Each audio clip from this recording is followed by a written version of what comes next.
Bakit ka sumali? Dahil nakakakulang na lansangan! Ano sinabi mo? Kulul ka ba? Ha? Ikaw. Yan ang kaya mo para sa mga anak ng lansangan. Kaya niyan, 30. Kaya mo 30? Kaya, boss.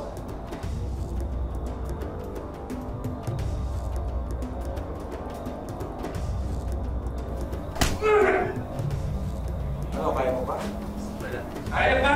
Isa pa lang yun ah. Alam ko ba, 30 kaya? Mahina ka pala eh. Ano, kaya ba? Tol, kaya mo ba? Kaya ba? Oo, kaya ba yan? Kaya yan. Kaya ko ba?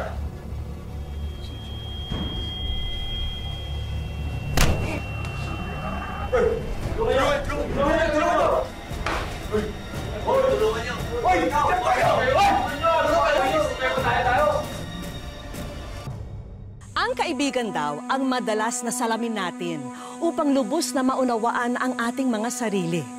Sila rin ang ating karamay sa oras ng pangangailangan. Ngunit paano kung ang mga taong itinuring na kaibigan ang siya ring magtutulak sa atin sa kasamaan? Tunghayan po natin ang kwento ni Ron at Kobe na nagkakilala sa isang gang na kanilang pinasukan. Kapalit ng pangakong kapatiran, proteksyon at pagkakaibigan. Magandang araw po mga kapuso. Ako po si Vicky Morales at ito ang Wish Ko Lang.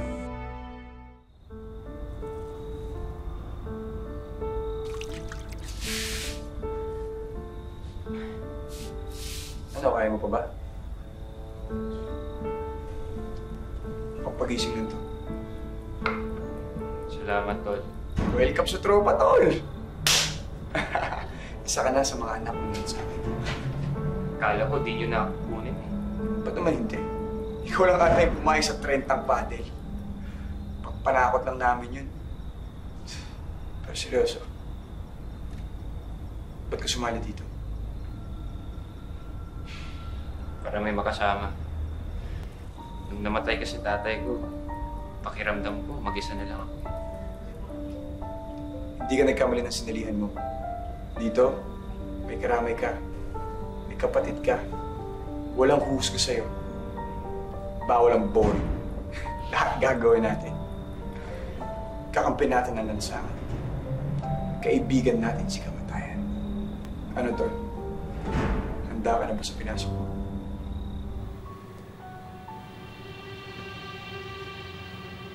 Anong oras na ba? Alas 3 na. Ba't ngayon ka lang umuwi?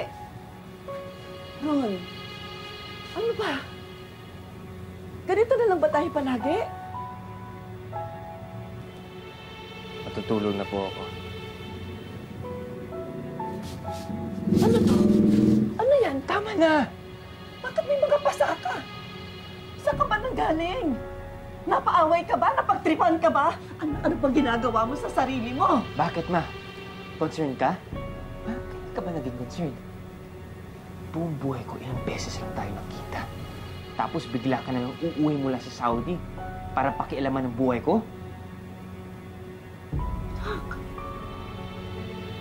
Hindi ako naglamierda sa Saudi. Nagtrabaho ako para sa'yo. Para sa inyo ng tatay mo. At para sa sarili mo. Sige na, ma. Kung hindi namatay si Papa, babalik ka ba sa Pilipinas?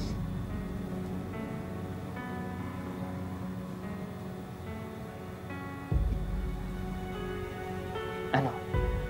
Hindi ka makasagot. Kasi kala mo lahat nadadaan sa pera. Pero ma, kahit kailan, hindi ka naging nanay sa akin.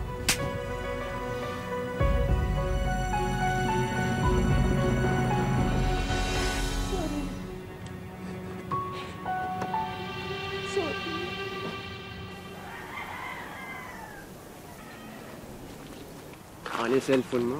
Ano yan? Bigay mo sa akin yan. Huwag kang gagalaw, huwag kang mag-iingay. Akin na. Tol, anak ako ng lansangan. Ano ngayon? Kala mo takot ako sa inyo? Wala akong kinakatakutan, pare. kita, ha? Ang problema mo, ha? Napapatusin mo yung kaibigan ko? Alam ba ito ng leader mo? Pare, labas ang grupo dito, ha? Labas ang grupo. Labas ang grupo? Kung labas ang grupo dito, hindi pwede nitang gripuhin yan. Gusto mo ba yan? Hindi. Baka gusto mo balik yung cellphone ko. Ito na. Oh, bago eh. Mag-sorry ka. Mag-sorry ka! Sorry. Hindi na. Sige. Chupi. Go. First time mo ba yung kanina? Ha? Gulat nga ako sa kanya. Sinabi ko na nga anak ko ng lansangan pero pinuha pa rin yung cellphone ko. Pero ngayon, dahil yun yung ibig sabihin ng samahan natin. Proteksyon, tulungan, kapatiran. Diba? Tama. Pero, kung mag-isa ka, dapat kaya mo yung sarili mo. Diba? Tama. Kaya, regalo ko sa'yo. Gamitin mo to kapag nagkagipitan.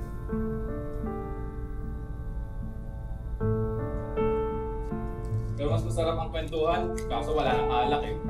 Popcorn nila ba? Oh, nabili ka na. Kaya, alak lang pala gusto mo eh.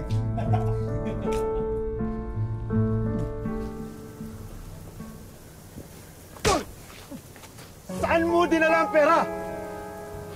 Hindi ko alam. Ang bata, hindi ka talaga amin! Bakit ba ayaw niyo maniwala sa akin? Hindi ko nga alam eh. Ikaw lang ang nakakaalam kung saan ko nilalagay ang ipon ko. Ang bayad natin sa utang yun. Balik ko naman eh. Parang ang laki-laki ng kinuha ko. Eh, di naman ba silang totoo? Nanakaw ka. Ganyan ba kita pinalaki? Hindi. At nagpapasalamat ako na hindi ako katulad niyo. Dahil kung nangyari yun, parehas tayo walang kwenta. Walang iya. Sige! Saksakin mo ako! Patayin mo ako! Yun naman yung gusto mo, di ba? Sige. Kung talagang wala ka na natitirang respeto sa akin, magkanya-kanya na tayo. Lumayas ka na rito. Chris, mahal, sa inyo muna ako makikitulog, ha?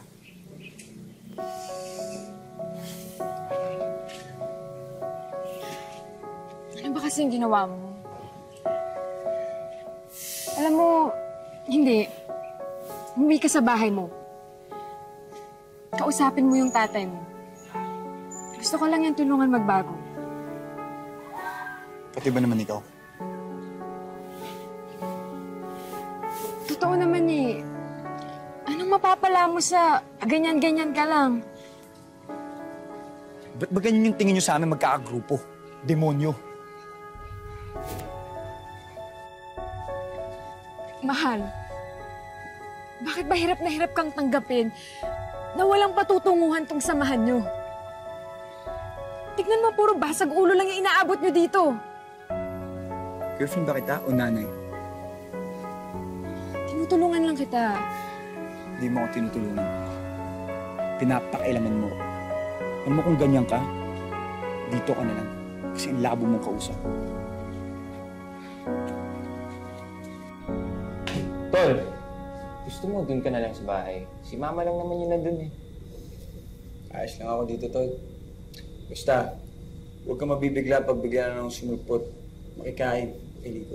Aba, naliligo ka pala. Sira ulo ko talaga. Kala kasi ng mga magulang natin, parati silang tama.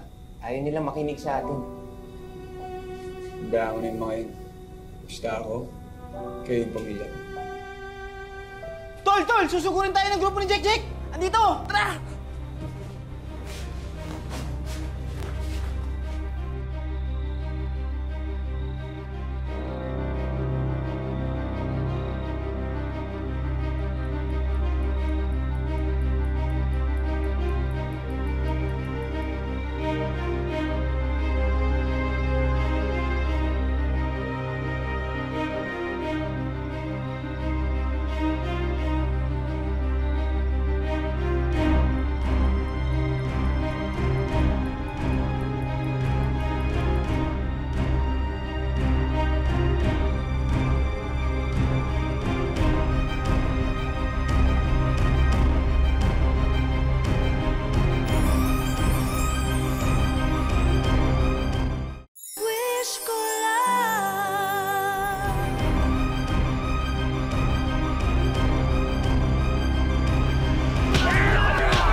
Dahil sa namuong alitan ng dalawang grupo, lumaki ang gulo na humantong sa isang gang war. Marami sa kanila ang nasaktan at nasugatan. Kabilang narito sina Ronron at Kobe. Ngunit sa kabila nito, hindi pa rin sumagi sa isipan nila na telikuran ang kanilang samahan. Sa halip, lalo pa nitong pinatatag ang kanilang kapatiran. Sino pong may gawa nito? Pahuli na natin yung mga yan. Sinabihan ko na kayo. Tigilan niyo na kasi yan. Sila naman yung nagsimula eh. Ayaw matatapos sa pinaggagawa ninyo. Hanggang kailan niyo ba gagawin to? Ano, ganito na lang kayo? Mahal, huwag kang umingay. Nakakaya sa nanay ni Ronron. Tama naman yung sinasabi ni Chris Kobe. Ano ba mapapalano dyan sa pinaggagawa ninyo? O yan, yung mga pasa ninyo, yung mga sugat sa mukha ninyo, dahil yan sa pakikipagbugbugan ninyo. O ano, kumikita ba kayo? Di naman lahat ng bagay tungkol sa pera. Tama. Hindi lang naman talaga ito tungkol sa pera, tungkol ito dyan sa mga buhay ninyo. Anak, kamamatay lang yung tatay mo. Hindi ko nakakayanin kung may mangyari pa sa'yo.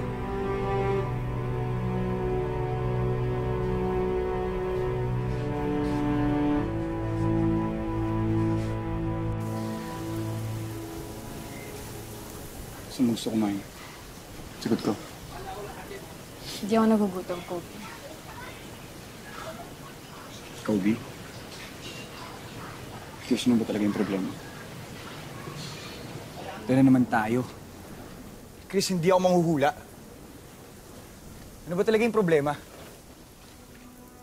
Hindi mo naman kailangan maging manghuhula para malaman mo kung ano yung problema.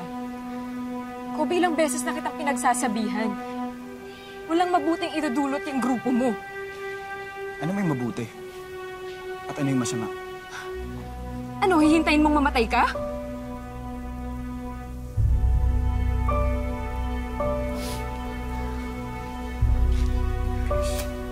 Pero mong salita ng ganyan.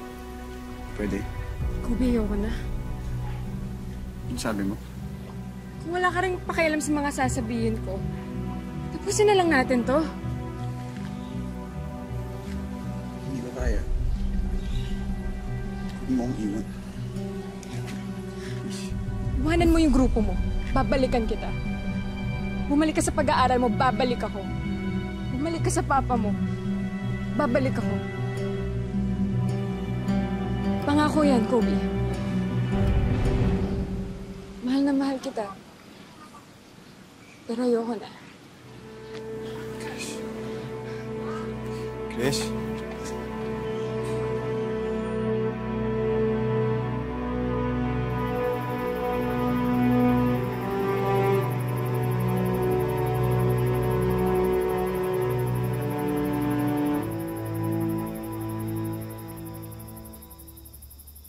Hoy, Dre! Kumusta?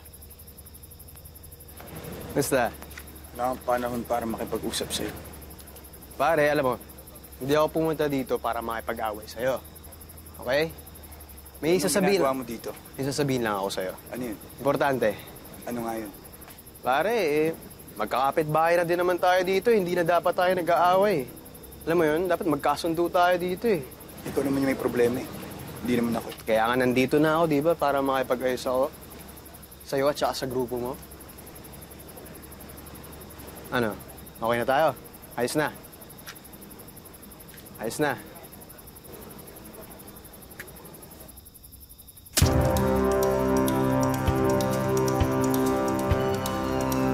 Diba sabi ko sa'yo, hindi ako pumunta dito para makipag-away.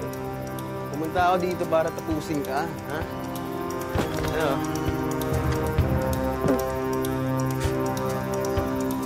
Ano? Tumayo ka dyan! Tumayo ka dyan, hoy! Ganyan ka lang pala eh. Ang kwenta to? Bahala ka rin.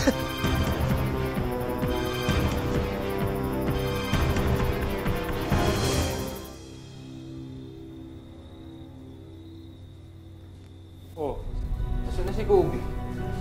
Anong oras na? Wala pa siya. Tol! Si Kobe! Nagripuan ni Jake! Bilis! Mukhang malalang tama eh! Tara!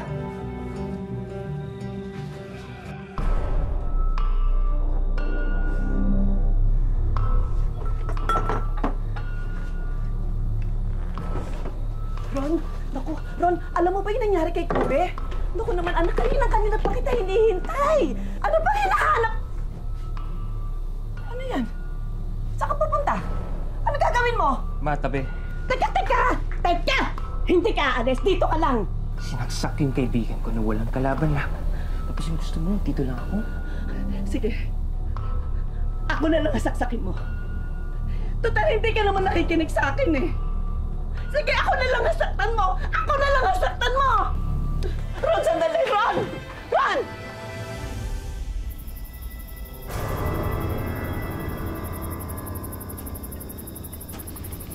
Gago ka! Gago ka! Gago ka!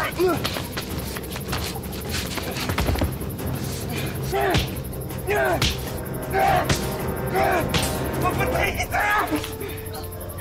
Ron! Ako! Pinil! Tama mo yan! Ron! Tama mo yan! Ron!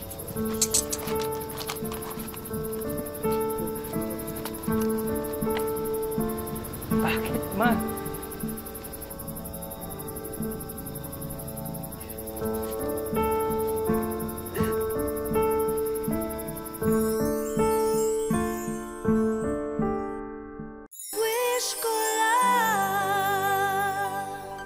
Ipinahuli ni Elena ang sarili niyang anak na si Ronron upang mailigtas siya sa mas matinding kapahamakan. Batid kasi ng ina na kapag hinayaan niya si Ronron sa mga ginagawa nito, mas lalo pang mababaon ang anak sa iba't iba pang uri ng krimen. Tol, kanina ka pa dyan. Bilisan mo!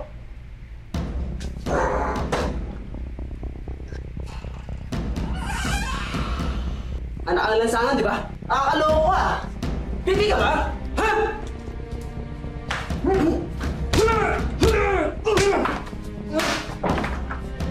Ikaw, anong ka? Pare, tinan mo nga! Baka may parak! Ano, nalaban ka ba? Ha?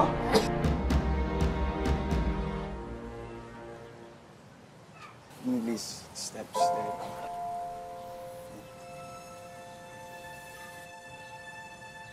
Tol, buti nakalabas ka na. Kala ko kasi napaano ka na eh. Tol, salamat ah. Sinabi sa akin ni Chris yung nagawa mo kay Jake. Pero alam mo, Tol, dapat hindi ko na ginawa yun eh. Tignan mo, damay ka pa. Nandilim kasi yung paningin ko, Tol. Parinig kitang kapatid eh. Ayaw kong naagrabyado yung pamilya ko. Kumusta na yung grupo? Kumusta na sila? Wala na. Nagkalasa na sila. Wala na palang mga anak ng lansangan. Ron, hindi naman sa panghihimasok, pero siguro pagkatapos ng nangyari sa inyo, time na rin para magbago kayo. Oo nga, Tol. Talikurin na natin sila. Hindi naman nila tayo tinuring bilang pamilya eh. Ron, nandito lang kami ni Kobe para sa'yo. Kaibigan ka pa rin namin. At saka, nakausap ko yung mama mo nung isang linggo. Halos araw-araw siyang nasa simbahan, pinagdadasal ka. Oo nga, Tol. Bumalik na tayo sa maayos na buhay. Tropa pa rin naman tayo eh.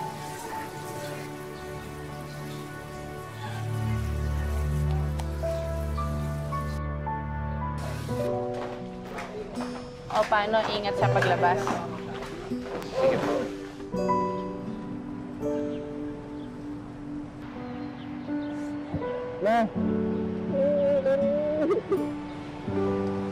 Ma, sorry sa lahat ng nagawa ko at nasabi ko sa'yo. Anak, matagal na kitang pinatawad. Salamat ako. Tara na. Kanina pa kasi naghihintay yung service eh. Alam ko lang yun. Tol, sumama ka pala. Di ba sabi ko sa'yo, Tol? Tropang walang ibunan. Tara na.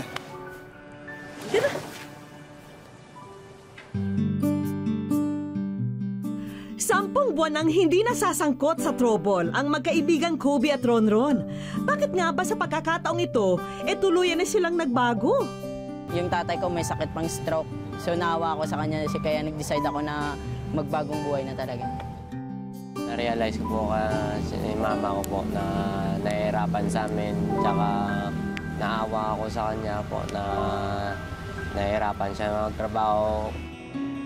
Kung dati, ang pagpunta nila sa police station sa Molo, Iloilo ay dahil sa kanilang mga panggugulo sa lansangan, ngayon, narito sila para bisitahin ang mga tinuturing nilang nanay pulis na sina PO2 Fritzy at PO3 Mericar. Nililikturan ko sila na ganito yung hindi porki na minor kayo, hindi lahat okay lang gawin yung ganun. So dapat kung may rights kayo, dapat may responsibility rin kayo yung ganun. Hindi talaga madali. Dapat kasi kami partner kami dyan eh. So dapat merong makisakay sa makiayon sa trip nila at saka meron ding may maggagalit sa kanila. Kaya yun ang ginawa namin dalawa, kaya nagpartner kami ng kasama ko. Ngayon, inaasikaso ni Kobe at Ronron ang pagbalik nila sa eskwela. Bukod dyan, aktibo ang dalawa, lalo na si Kobe sa mga gawain ng youth camp at ng proyekto ng kapulisan na tumutulong sa mga tulad nila. Nagpapasalamat din ako sa kanya kasi tulungan niya ako kahit ang mga problema ko, tapos nandyan siya palagi. Wish ko Linggo ngayon at siyempre may practice ang grupo ni Kobe at Ronron para sa first Iloilo City Inter-District Street Dance Competition sa darating na Agosto. Siyempre, full support ang mga nanay pulis nila. At habang break time, pinakita nila ang mga litrato ng iba pang mga gawain at proyekto na sinalihan ng dalawa. Nagre-represent ng Project Bong na about sa sa mga bullies. Katulad namin na bullies rin kami dati. Ano ibig sabihin ng Bong sa Project Bong? Bringing order to the nemesis of God. Dahil dyan, isang mensahe ang pinarating ko na sa kanila. Hello, Kobe at Ronron! Nakarating sa amin ang kwento niyong magkaibigan at kung paano niyo nagawang piliin ang mas tahimik at maayos na buhay. Nakakahanga ang inyong pagbabago, kaya sa araw na ito, gusto ko kayong parehong sorpresahin dahil kayo ay nasa Wish Ko Lang. Ano masabi niyong dalawa? Na-surprise, ha? Ano masabi niyo? Maraming salamat po. Tito, mahibig ko. Sabi niya, nagpapasalamat daw talaga siya kasi napansin din sila. Kasi noon daw, lagi na lang daw sila napapansin sa mga ginagawa nilang masama. At least ngayon daw, may bumati na nagbago sila. Papasalamat po ako kasi dati, ano lang kami, sinasabihin, ay, sila, mga grupo, wala yan, wala kaming patungo sa buhay, sabi nila dati. Ngayon, alos, hindi na namin mabot. Nasa wish ko lang namin. Tara na nga at silipin ang inyong mga regalo.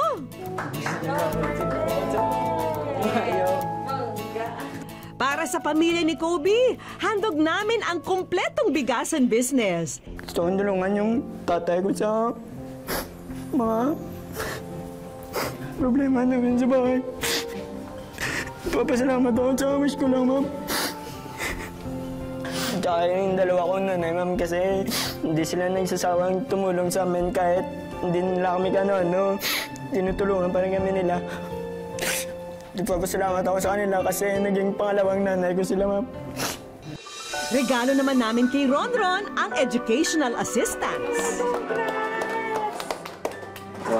Makatapos po ako sa matulungan ako sa mama ko po na nagpahirap sa ibang bansa para sa amin magkakapatid po.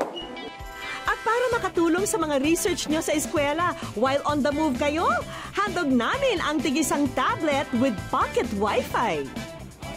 O Ron, check mo na nga kung maayos na gumagana ang tablet mo. Dahil may espesyal na surprise message pa riyan mula sa mga taong balita namin ay iniidolo nyo.